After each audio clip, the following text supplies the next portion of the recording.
الحمد لله مسكانا لانت يهون يا مولاي الشكر نون التواوس ملكامون النقارة ديناتشنن انوق አለብን አደራ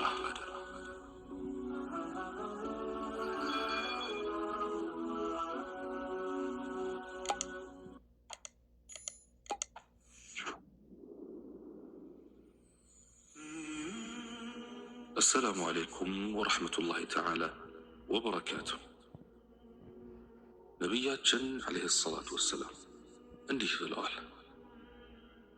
ጁምዓ ቀን ገላውን ታጥቦ መላ ሰውነቱን አጸዳድቶ ቅባትና ሽቶ ከተቀባ በኋላ ጁምዓ ለመስገድ ቀደም ብሎ ወደ መስጊድ በመሄድ ሌሎች ሰዎችን ሳይገፋና ሳይረብሽ በጸጥታ ቦታውን ለሚይዝ ከዚያም የቻለውን ያህል ሱና ከሰገደ በኋላ በጸጥታ ኹጥባን ለሚያዳምጥ ሰው ከዚያ ጁምዓ ጀምሮ እስከሚቀጥለው ጁምዓ ድረስ በመካከል ያለው ኃጢአቱን አላህ ይተውለታል።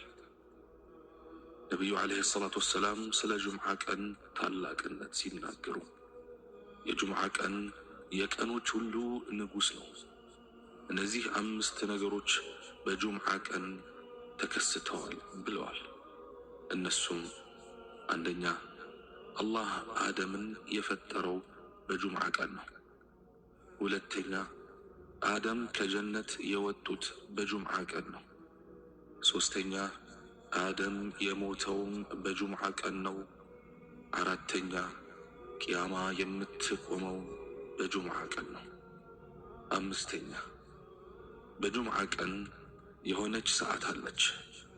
አንድ የአላህ ባሪያ የጠየቀውን ነገር ይሰጠዋል። ያችን ሰዓት ካገኛት ሐራም ነገር እስካልሆነ ድረስ አላህ ይቀበለዋል። በሌላ የሐዲስ ዘገባ አንድ ሰው ታጥቦ ያለውን ጥሩ ልብስ ለብሶ ሽቶ ተቀብቶ ወደ መስጂድ ሄዶ ማንንም አዛ ሳያደርግ ኢማሙ ኹጥባ ሲያደርጉ ዝም ብሎ ከሰማ ጁምዓውን ከሰገደ አላህ ካለፈው ጁምዓ እስከ አሁኑ ጁምዓ ያለውን ወንጀሉን ያብስለታል።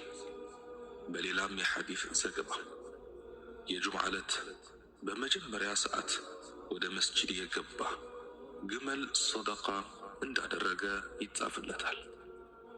ከዚህም አርፍዶ የመጣ የቀንድ ከብት ሰደቃ እንዳደረገ ይጻፍለታል። ከዚህም አርፍዶ የመጣ በግ ወይም ፍየል ሰደቃ እንዳደረገ ይጻፍለታል። ከዚህም አርፍዶ የመጣ ዶሮ ሰደቃ እንዳደረገ ይጻፍለታል። ከዚህም አርፍዶ የመጣ እንቁላል ሰደቃ እንዳደረገ ይጻፍለታል። ኢማሙ ሚንበር ላይ ሲወጡ የሚመዘግቡት መላእክቶች የኢማሙን ኹጥባ ለመስማት መስጂድ ይገባሉ። የአላህ መልእክተኛ ዓለይሂ ሰላቱ ወሰላም እንዲህ ብለዋል የጁምዓ ቀን በእኔ ላይ ሰላዋትን ማውረድ አብዙ። ማንኛውም ሰው የጁምዓ ቀን በእኔ ሰላዋት አያወርድም ሰላዋቱን ቢቀርብልኝ እንጂ። አልባኒ ሰሒሕ ብለውታል። አላህ ስብሓንሁ ወተዓላ እንዲህ ብለዋል ያ አዩሃ አለዚነ አመኑ ኢዛ ኑዲየ ሊሰላቲ الجمعة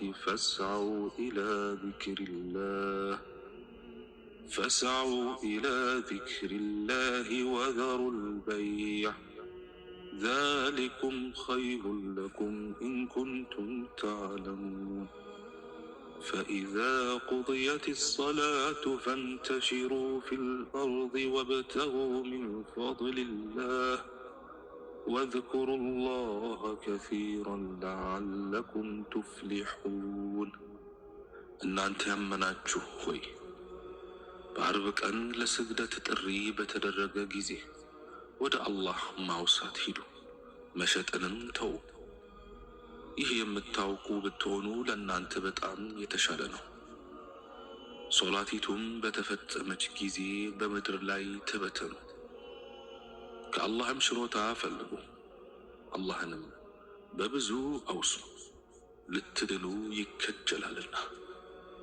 ሱረቱል ጁምዓ አንቀጽ 9-10።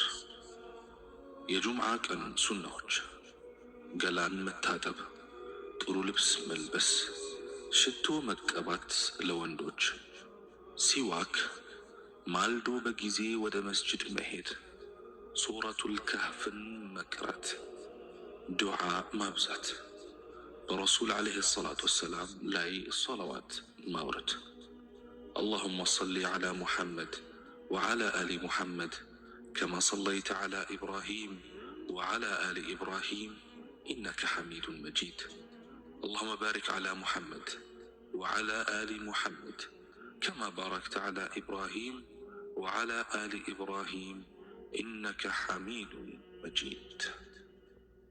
بني لاي أنديت صلاة يورده الله بس لاي أسر صلاة وجن يورده ብለዋል ነቢያችን ዓለይሂ ሰላቱ ወሰላም። ሰላዋት ማለት የአላህ እዝነትና ረህመት ማለት ነው።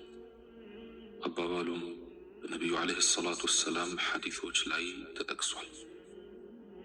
ዛሬ በነቢዩ ዓለይሂ ሰላቱ ወሰላም ላይ ሰላዋት ማውረድ በአንዳንድ ቦታዎች ላይ የሐራም ያህል የተከለከለ መስሏል። በአንዳንዶችም ዘንድ የቢድዓ ያህል ተጠልቷል። በሌሎች ደግሞ ከናካቴው ተረስቷል። ከዓመት ዓመት ምናልባትም በሰላት ውስጥ ካልሆነ በቀር በነቢዩ ዓለይሂ ሰላቱ ወሰላም ላይ ሰላዋት የማናወርድ ብዙዎች ነን። የሚገርመው ደግሞ እሳቸው ላይ ሰላዋት ለሚያበዙ ሰዎች አላስፈላጊ የሆነ ስም ስንሰጥ እንታያለን። አጂብ! የሰላዋት ምንዳው ብዙ ነው። ትሩፋቱም ተዘርዝሮ የሚያልቅ አይደለም። የአላህን ረሕመት ያስገኛል፣ ጭንቀትንና ሐዘንን ያስኪዳል። በትንሣኤ ቀንም ከነቢዩ ዓለይሂ ሰላቱ ወሰላም ሸፋዓ ወይም ምልጃ ለመቋደስ ያበቃል። ኢስላምን ያህል ትልቅ ጸጋ፣ ጀነትን ያህል መልካም አገር ላመላከቱን ታላቅ ነቢይ ሰላዋት ቢያንስ እንጂ የሚበዛ አይደለም። عليه أفضل الصلاة وأزكى التسليم. عند الصحابة صلواتين بملو لرسول أدرك بلو نبيات جنن عليه الصلاة والسلام نتأيقوا يتوسع يتعلقوا سو يا نبي عليه الصلاة والسلام سم بس زند توستو صلواتي ما يورد سو سيبزع سستانو كسو بلايم نفوق ينورال تبلو أي تاسم ነቢያችን ዓለይሂ ሰላቱ ወሰላም እውነተኛ ስስታም ማለት ስሜ እሱ ዘንድ ተወስቶ በእኔ ላይ ሰላዋት የማያወርድ ነው ብለዋል። አላህ ሱብሓነሁ ወተዓላ እንዲሁም ቅዱሳን መላእክቶቹ በነቢዩ ላይ ሰላዋት ያወርዳሉ። እኛስ ታዲያ ከድርብርብ ጨለማዎች ነፃ የመውጫ ሰበብ የሆኑን ታላቅ ነቢይ ምነዋ ከሰላዋታችን ሰሰትን? ያውም የአላህ ሱብሓነሁ ወተዓላ ትእዛዝ ያረፈበት ሆኖ ሳለ የአላህ እዝነት ፈላጊዎች አይደለንምን? አላህ ሱብሓነሁ ወተዓላ ምን ይላል? ኢነላሀ ወመላኢከተሁ ዩሰሉነ ዐለን ነቢይ ያ አዩሀለዚነ አመኑ ሰሉ ዐለይሂ ወሰሊሙ ተስሊማ። አላህና መላእክቱ በነቢዩ ላይ የአክብሮት እዝነትን ያወርዳሉ።